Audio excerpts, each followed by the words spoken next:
आज मैं एक डिफरेंट टॉपिक पे बात करना चाहूँगी।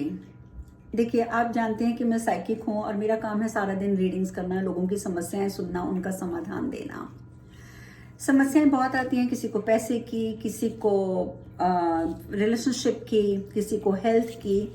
लेकिन अभी कुछ दिन पहले मेरे पास एक लेडी की कॉल आई और उसने मुझसे रीडिंग करवाई। रीडिंग करने के बाद मुझे लगा कि जैसे इसके अंदर कुछ है। मैंने उस समय उसे नहीं बोला क्योंकि मुझे लगा कि वो डर जाएगी, बट मुझे पता था कि there is something inside the body. और मैंने उसको एक दो स्पेसिफिक क्लेंजिंग्स बता दी कि तुम इस तरीके से नहाने से पहले अपने आप को इस तरीके से क्लेंज करो, ऐसे करो, वैसे करो।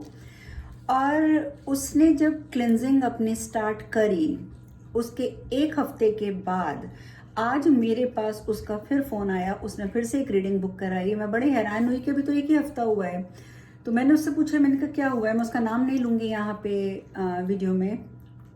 तो उसने मुझे बताया, कहती है कि पहले मुझे लगता था कि कोई चीज़ मेरे अंदर है, पर जब से मैंने ये क्लेंजिंग करी है और जब से मैं उसके बाद से मतलब मुझे ऐसा फील हो रहा है कि वो चीज़ मेरे अंदर तो अब नहीं है, लेकिन मेरे घर में है। और आप जानते हैं उसके घर में क्या हाल हो रहा है कि वो पूरे घर की सफाई करती है और सफाई करने के बाद कुछ घंटों के बाद सब सामान वैसे के वैसे बिखरा हुआ मिलता है। इसके सिवा मतलब काफ़ी टाइम से उसके साथ एक प्रॉब्लम आ रही थी कि उसे लगता था कि जैसे रात को जब वो सोती है तो कोई उसे रेप करता है। जबकि वो इतना घबराई हुई थी कि वो डर के मारे अपने बेडरूम में नहीं सोती, अपने हस्बैंड के साथ नहीं सोती। वो इतना डरती थी इन चीज़ों से, एक अंदर वहम सा हो गया था। अब उसको पहले तो यही लगता था, लेकिन अब जब से उसने क्लिनजिंग करी तो उसे क्या महसूस होने लग गया कि जैसे वो नहाने भी जा रही है, शावर में खड़ी है और शावर में खड़े होकर सडनली उसको फील होता है कि कोई चीज आई और ऐसे एकदम उसके अंदर घुस गई। पूरा उसकी बॉडी में शिविर हो जाता है, कांपने लगती है उसकी बॉडी। और कभी एकदम गर्मी लगती है, कभी एकदम ठंड लगती है। और लिटरली उसको फील होने लग गया कि कोई चीज है जो उसके मतलब मेरी बात को अदरवाइज मत लेके जाइएगा, बहन भाई सभी देखते हैं वीडियोस, लेकिन उसके शरीर के साथ कोई खिलवाड़ करता है। इतना तो चल रहा था। इसके साथ साथ उस लेडी का बेटा जो करीब 17-18 साल का, वो 17-18 साल का जो बेटा था, अचानक उसको भी ये चीजें फील होने लग गई। शावर में उसको नजर आता है कि कोई उसे देख रहा है। रात को सोता है तो उसको उसको खुद को फील होने लग गया कि कोई उसके साथ रेप कर रहा है। और जब हम लोगों ने, मैं और मेरे ब्रदर हैं, उन्होंने, हम लोगों ने मिलकर दोबारा से डीप रीडिंग करी, अपने स्पिरिट्स को बुलाया, स्पिरिट से हमने बात करी।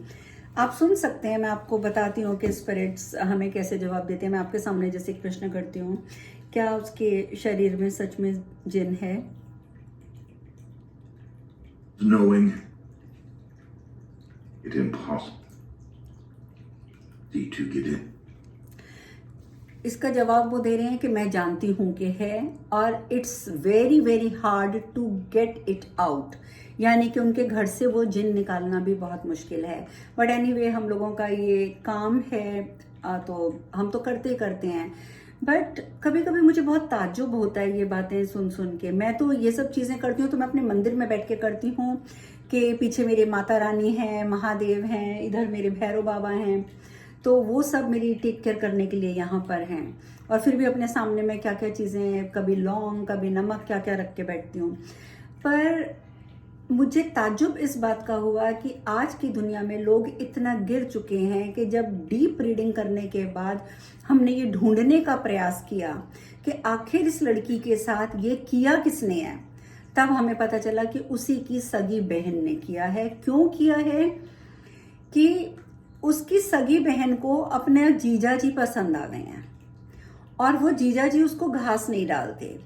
तो उस लड़की ने अपनी सगी बहन का घर तबाह करने के लिए अफ्रीका जाकर, क्योंकि वो लोग बेसिकली हैं भी वहां के, अफ्रीका के हैं, अफ्रीका जाकर उसने ये तंत्र मंत्र करवाया है। और अफ्रीका से, यूएसए में है उसकी सिस्टर जिसके ऊपर ये सब कुछ हो रहा है। तो मैं वर्जीनिया में हूँ और वो दूसरी स्टेट में है। तो वहां उसने, उस लड़की ने वो जिन्नात और जो भी स्पिरिट्स थे उन सबको भेजा है और आज उसका पूरा परिवार तबाह हो रहा है।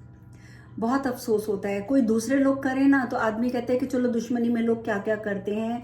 तकलीफ तब होती है जब अपने ही सगे भाई बहन इस तरीके की हरकतें करते हैं।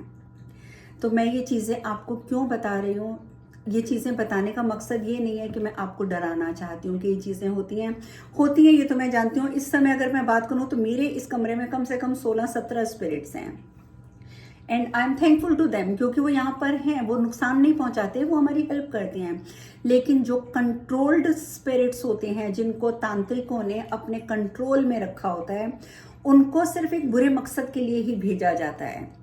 और बुरा ये लगता है कि क्यों अपने इस तरीके की हरकतें करते हैं। गैर करेगा तो फिर भी हम मान जाएंगे, अपने क्यों इस तरीके की हरकत करते हैं। तो मैं यही सब बताना चाहती थी। मैं इसका एक पार्ट और बनाऊंगी कि अब आगे क्या होगा इसमें, वो सब चीज़ें मैं आपसे अगली वीडियो में शेयर करूंगी। आज के लिए इतना ही। हरे कृष्णा।